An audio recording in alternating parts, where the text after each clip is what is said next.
Brian and Kenzie in the morning. And Chicago's alternative all day. Q101. And we welcome to the show Chad Daniels, who has a brand spanking new 1-hour Netflix comedy special, Empty Nester.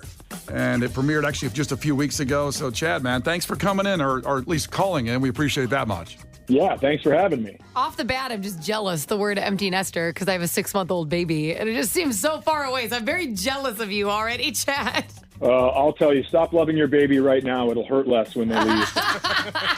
So I got both my kids out of the house, and then I started dating, and this girl's like, would you be interested in having another kid? And I'm like, hey, listen, my youngest is 20. If I have a baby right now, that would be like my last day of prison stabbing somebody in the yard. It makes no sense at all. It's like, yeah, another life sentence.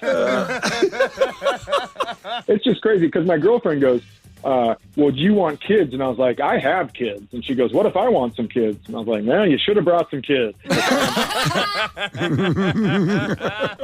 I think technically empty nester, it's like just whenever they leave, whatever age they are, whenever they get out of the house. But mine left on schedule, which was kind of nice. But I will tell you, it is a weird transition because when I dropped my daughter off, she's my youngest. When I dropped her off at school in California, I flew all the way back to Minnesota and was so out of it. The first thing I did was I ate a pizza without cutting it. Hell yes.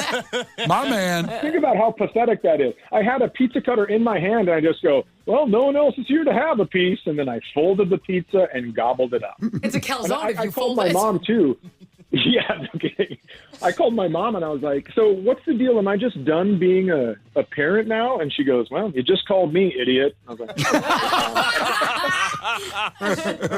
Mom, I need help. Oh, man. yeah, no kidding. And when my daughter went to school, she's studying in Costa Rica this year, actually. Oh, good. I'm still worried about Costa Rica. I mean, it's a very safe country, but my daughter's like, hey, you don't have to pay for tuition because I got good grades. And I was like, I might have to pay for ransom still, so we'll see how it goes. These damn kids, they never stop needing things, Oh, you know? man. We're talking to Chad Daniels, Empty Nester. It's the new 1-hour Netflix stand-up comedy special. Check it out because it premiered a couple weeks ago.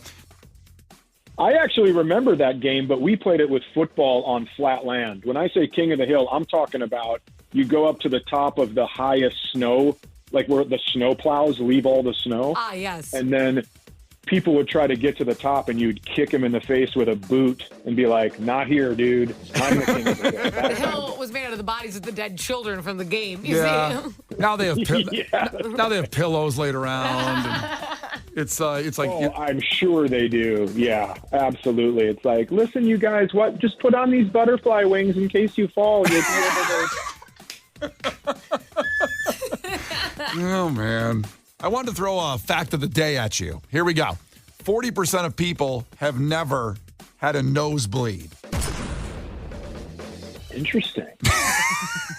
You want to talk about, like, busting this. I've had so many nosebleeds. Well, it all started when I was 5 because my brother hit me in the face with a Frisbee, and my nose just busted wide open. Okay, but that doesn't count. Because then it kicked it off. Now I just get rid of it. It's still recuperating, I think. Okay, your nose has to bleed on its own. It does now. It's like he made like my nose to have a default. Honestly, Kenzie, when you started that story, I thought you were going to be like, it all started before I had my 6-month-old. I had a huge Coke problem. Yeah. Well, that too. I'm sure it didn't help. You know. I get nosebleeds in the winter because it's so dry. Mm-hmm. But I think the skin in my nose is just like, we're out of here, and just cracks like the desert sand, you know? And so I have had nosebleeds, but man, I haven't been punched in the face in a long time, so it hasn't been from that, just from dry winters. No, I'm glad that's not happened, actually. Yeah, good guy. Yeah. Well, listen, Chad, we really appreciate you joining us and hanging out with us. Empty Nester, the new 1-hour Netflix stand-up comedy special.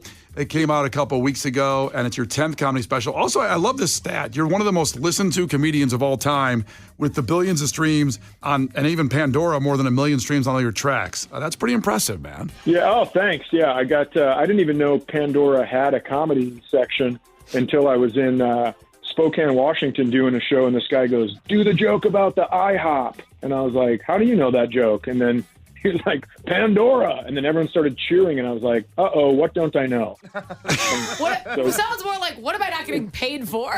Yeah.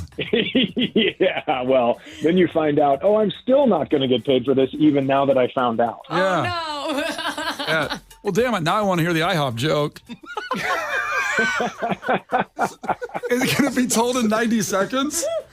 Here's kind of what happened, right? I used to bring my kids to IHOP when I'd get home from work, and I had just come back from Vancouver, Canada, and had my passport, and we went to IHOP, and the guy goes, he brings me my bill, and I give him my credit card, and he goes, do you have some ID? And so I gave him my passport, and he goes, we don't take those here. And I said, yeah, you do. And he goes, nope, I need a state-issued ID. And I said, have you heard of the states that have become united? Because they made that book. They made that book. And he threw the passport in my lap, and he goes, we don't take passports. I needed whatever he said, a driver's license. And my daughter goes, isn't this the International House of Pancakes? Yeah, it was a very fun story, but that's the gist of it. All right, Chad Daniels. Thanks so much, Chad, for checking in with us. And I hope when you come to town, you'll just come in and hang out a whole show with us and goof off. Oh, that'd be fantastic. I would honestly love to. Right on. Thanks, Chad. We appreciate you checking in today. Thanks, guys. The Brian and Kenzie Show. Q